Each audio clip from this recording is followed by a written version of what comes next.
पृथ्वी पर कुछ स्थान ऐसे हैं जो अपने रहस्य, आस्था और अद्भुत सौंदर्य के कारण सदियों से लोगों को अपनी ओर आकर्षित करते आ रहे हैं। हिमालय की ऊंची चोटियों के बीच स्थित कैलाश पर्वत ऐसे ही एक स्थान में शुमार है। इसकी ऊंचाई की बात करें तो समुद्र तल से 6,714 मीटर यानी 22,000 फीट की ऊंचाई पर स्थित है कैलाश पर्वत।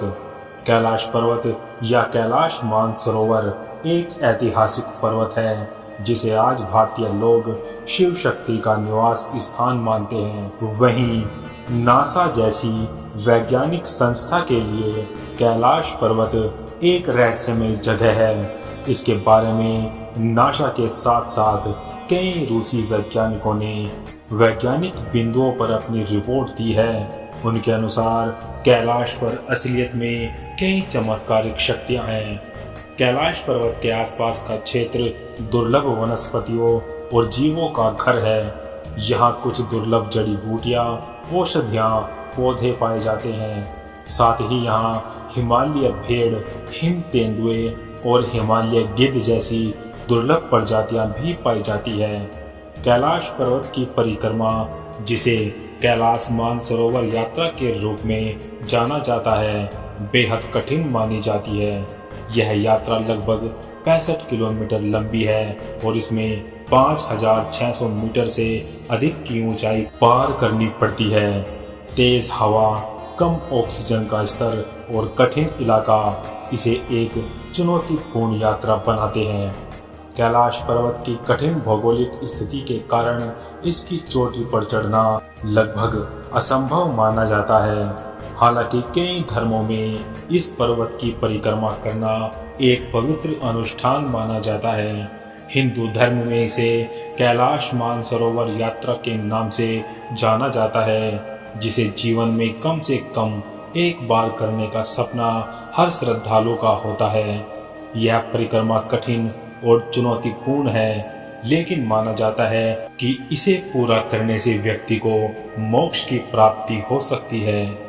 धरती के एक ओर उत्तरी ध्रुव और दूसरी ओर दक्षिणी ध्रुव, दोनों के बीचों बीच स्थित है हिमालय, और हिमालय का केंद्र है कैलाश पर्वत। वैज्ञानिकों के अनुसार यह धरती का केंद्र है। कैलाश पर्वत दुनिया के 4 मुख्य धर्म हिंदू, जैन, बौद्ध और सिख धर्म का केंद्र है। कैलाश पर्वत पर काफी ज्यादा रेडियो एक्टिव किरणें पाई जाती है। पर्वतारोहियों के अनुसार इस पर्वत पर चढ़ना असंभव है, क्योंकि हमारे बाल और नाखून बहुत तेजी से बढ़ने लगते हैं। इसके करीब जाते ही दिमाग कोई काम नहीं करता। ऐसा लगता है जैसे कोई और हमारे दिमाग को कंट्रोल कर रहा है। वहीं दूसरी तरफ हिंदू मान्यता है कि कोई भी जीवित व्यक्ति कैलाश पर्वत पर नहीं जा सकता, क्योंकि यहाँ भोलेनाथ रहते हैं। मृत्यु के बाद वही व्यक्ति वहाँ पहुँच सकता है जिसने अपने जीवन काल में कोई बुरा कर्म ना किया हो। 1999 में रूसी वैज्ञानिकों की एक टीम ने कैलाश पर्वत की तलहटी का दौरा किया था, जिसमें वह इस नतीजे पर पहुंचे थे कि यह पर्वत कोई साधारण पहाड़ नहीं है, बल्कि बर्फ से ढका एक पिरामिड है जो कुछ छोटे पिरामिडों से घिरा हुआ है। इसीलिए शिव पिरामिड भी इसे कहा जाता है। इस पर्वत को न केवल हिंदू बल्कि जैन, बौद्ध और तिब्बत के प्राचीन बौन पारंपरिक दृष्टिकोण से भी पवित्र माना जाता है। तिब्बती बौद्धों का मानना है कि परम आनंद का प्रतिनिधित्व करने वाले बुद्ध डैमचोक कैलाश पर्वत पर रहते हैं। यह पर्वत 4 पवित्र नदियों से घिरा हुआ है, सिंधु, सतलज, ब्रह्मपुत्र और कर्णाली, जो इस पर्वत के आधार के पास से बहती है। ये नदियाँ, इन नदियों से जुड़े मिथक हिंदुओं के लिए बहुत महत्वपूर्ण है। कैलाश पर्वत पर जब बर्फ पिघलती है तो यहाँ से डमरू जैसी आवाज आती है, जिसे कई लोगों ने सुना है, लेकिन इस रहस्य को आज तक कोई भी सुलझा नहीं पाया। कैलाश पर्वत का सबसे बड़ा रहस्य खुद विज्ञान ने साबित किया है कि यहाँ पर प्रकाश और ध्वनि के बीच जब भी मिलन होता है, यहाँ से ओम की आवाज़ सुनाई देती है। इन सभी उदाहरणों से आपको यह तो ज्ञात हो गया होगा कि आखिर आज के समय में कैलाश पर्वत क्यों इतना धार्मिक और वैज्ञानिक महत्व रखता है। यहाँ पर सूरज और चंद्रमा के शाम के प्रकाश और ध्वनि के बीच इस तरह का समागम होता है कि यहाँ से ओम की आवाज़ें सुनाई देती है।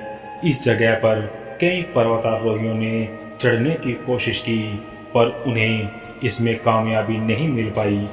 रूस के एक पर्वतारोही सर्गे सिस्टियाकोव कैलाश पर्वत के बहुत करीब पहुंच गए थे। उन्होंने अपने एक इंटरव्यू में बताया कि जब मैं कैलाश पर्वत के करीब पहुंचा था तो मेरे दिल की धड़कन काफ़ी तेज़ हो चुकी थी। उस दौरान मुझे काफ़ी कमजोरी महसूस हो रही थी। इसे देखते हुए मैंने वापस जाने का फैसला किया। नीचे की तरफ जैसे मैं बढ़ा, वैसे ही धीरे धीरे मेरी सेहत में सुधार होने लगा। कुछ इसी तरह का एक्सपीरियंस एक दूसरे पर्वतारोही कर्नल आर.सी. विल्सन ने भी साझा किया था।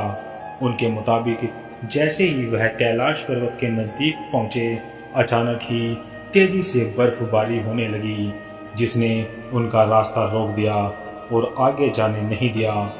माउंट एवरेस्ट से इसकी ऊंचाई कम होने के बाद भी कोई अब तक इस पर नहीं जा सका।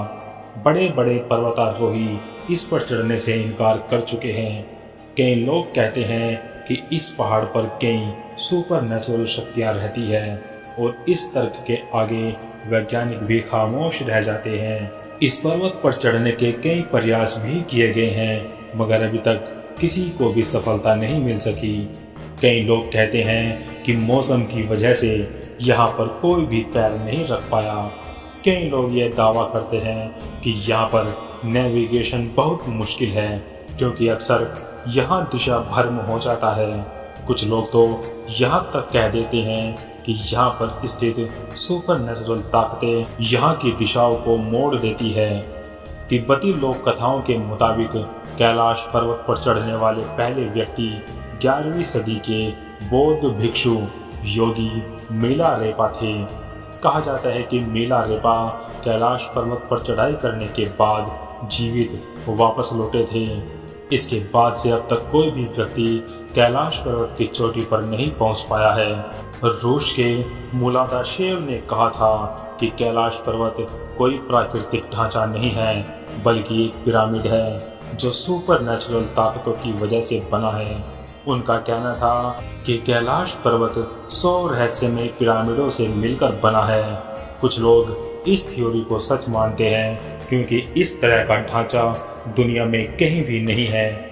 यह पर्वत दुनिया के बाकी पर्वतों से बहुत अलग है। कैलाश पर्वत बाकी पहाड़ों की तरह तिकोना नहीं है, बल्कि चौकोर है। कहते हैं कि इसकी वजह से पर्वत के 4 मुख हैं जो चारों दिशाओं में फैले हैं। पुराणों के मुताबिक यह पर्वत सृष्टि का केंद्र है। पुराणों में यह भी लिखा गया है कि इसका हर मुख सोने, रूबी, क्रिस्टल और लैपिस लाजुली जैसे अनमोल धातु से बना है।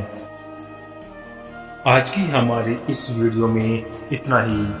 अगर आपको हमारी ये वीडियो अच्छी लगी तो लाइक करें, शेयर करें और जाते जाते हमारे चैनल को सब्सक्राइब करें। मिलते हैं नेक्स्ट वीडियो में, तब तक के लिए बाय एंड टेक केयर।